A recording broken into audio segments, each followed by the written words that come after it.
Hi friends, எல்லாருக்கும் வணக்கம். நான் இன்னைக்கு மீனா விளாக்ஸ்ல இருந்து பேசுறேன். இன்னைக்கு நம்ம சூப்பரான சௌ கடலைக்கறி எப்படி செய்யலாம்னு பார்க்கலாம். வாங்க வீடியோக்குள்ள போலாம். வாங்க, நம்ம கடலைக்கறி செய்யறதுக்கு நம்ம 2 ஸ்பூன் ஆயில் சேர்த்துக்கலாம்.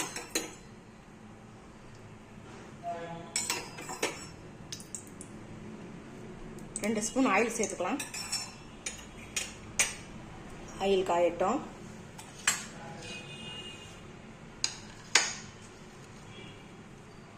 இப்போ இதுல ஒரு பெரிய வெங்காயம்,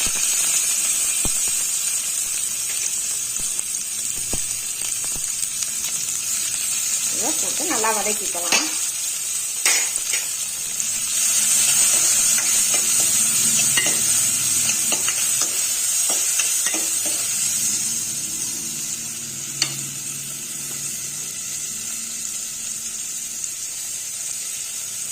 இப்போ இந்த சௌசவை ஒரு 150 கிராம் உள்ள சௌசவு சின்னது, இதான் கட் பண்ணி வாஷ் பண்ணி வச்சிருக்கேன். இதை இதோட சேர்த்துக்கலாம்.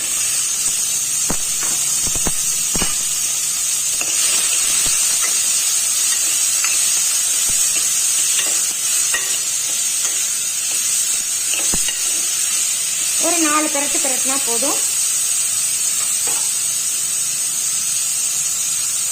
இப்போ இதுல ஒரு 1/4 டீஸ்பூன் சால்ட் சேர்த்துக்கலாம். ஒரு சிட்டிகை மஞ்சள் தூள், சும்மா லைட்டா இருந்தா போதும், ரொம்ப வேணாம், சும்மா அவ்வளவுதான் போட்டுக்கலாம். போட்டு நம்ம தண்ணியை ஊற்றி ஒரு சவுண்டு விட்டுக்கலாம்.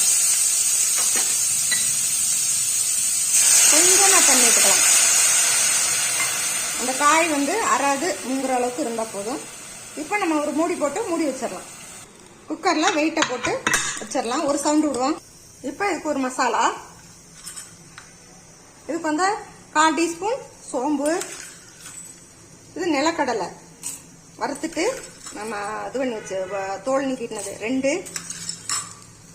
3 ஸ்பூன் நிலக்கடலை, ஒரு காஞ்ச மிளகாய், ஒரு சின்ன துண்டு பட்டை, சும்மா சின்னது போதும் இதுக்கு, ஒரு பூண்டு பல்லு. இதை கரகரப்பா அரைச்சிட்டு வந்துடலாம். இப்போ இதை அரைச்சாச்சு.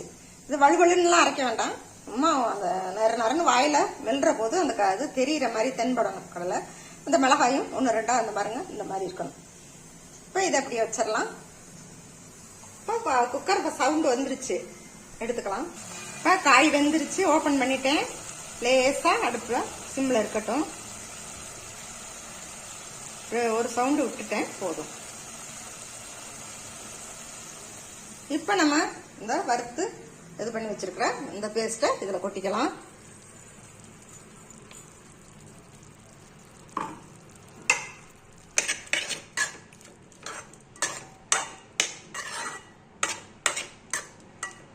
இது இப்படி இருக்கட்டும், கொஞ்ச நேரம் அடுப்புல சிம்ல இருக்கட்டும். நம்ம ஒரு தாளிப்பு கொடுத்துக்கலாம். ஒரு கருவேப்பிலைய பொரிச்சு அதுல போடலாம். கொஞ்சமா இந்த மிக்ஸி ஜார்ல இருக்கிறத கழுவி இந்த தண்ணியை அதுல சேர்த்துக்கலாம்.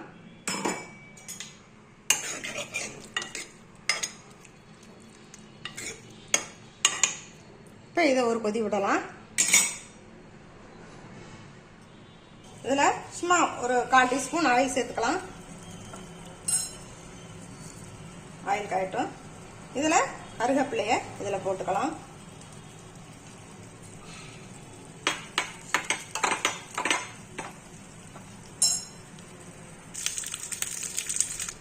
இப்ப இதுல இந்த கருவேப்பிலைய இதுல கொட்டிடலாம். பொரிச்சு இதுல போட்டோம்னா லாஸ்ட்ல போடுறது நல்ல வாசனை நல்லா இருக்கும்.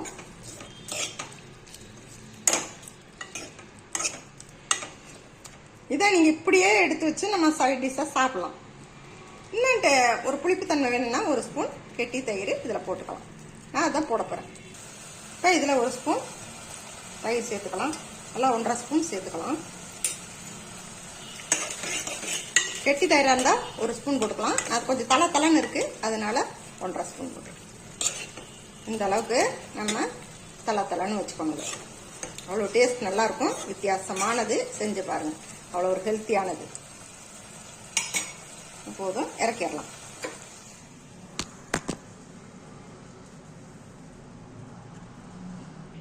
வாங்க நம்ம சௌச்சௌ கடலைக்கறி செஞ்சு வச்சாச்சு. இதே மாதிரி நீங்களும் செஞ்சு பாருங்க. உங்க ஃப்ரெண்ட்ஸுக்கெல்லாம் ஷேர் பண்ணுங்க. மறக்காம சப்ஸ்கிரைப் பண்ணுங்க. பக்கத்துல இருக்க பெல் ஐகானை கிளிக் பண்ணுங்க. Okay, by.